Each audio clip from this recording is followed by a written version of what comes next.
kapatid, mga brother. Tayo po ngayon ay na-assign sa cooking division.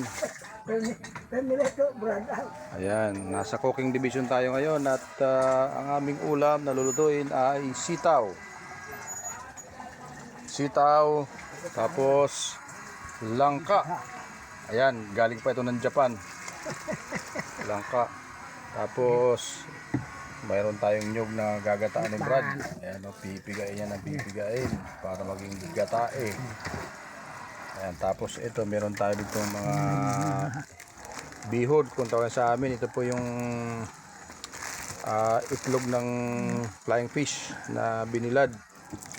So masarap po ito ihalo. Tapos meron pa tayong meron pa tayong daing na iliw, flying fish ito.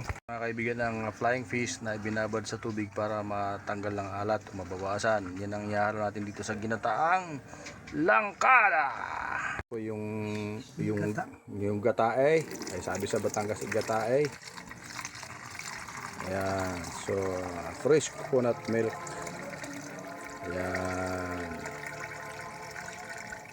Ito po yung aming bigas na isasaing, kulang pa. Hinantay pa namin yung karagdagan.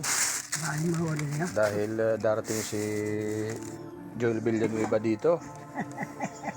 Oo. Siya ay hingi ng tawad sa malita. Ayan guys, ang ating lutuin. Ayan, sarap niya. Sibuyas, bawang at saka luya. Ayan, masarap po yan na kain ng mamaya. Ayan, kulang pa ng isang kilo. Ayan, continuous na yan ang pagluto. Ayan guys, tayo yung nagsasaing na. Kahoy lang ating gamit, wala tayong shilin. Pero sa kabila ay nagluluto ng langka. Ayan, oh. Wow. Ayan, oh. Luto sila ng ginataang langka, mga guys.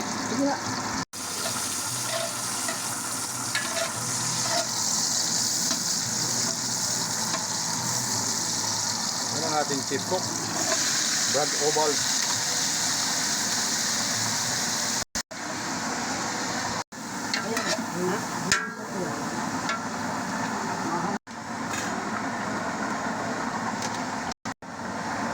Kagabit ako lang ang tanong lang na ito na yun.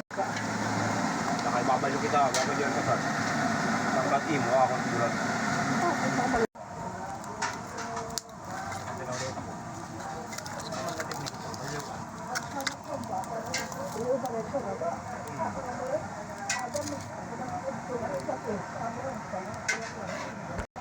Ako kaparote, sa dyan ko pa na. Oo, kaparote.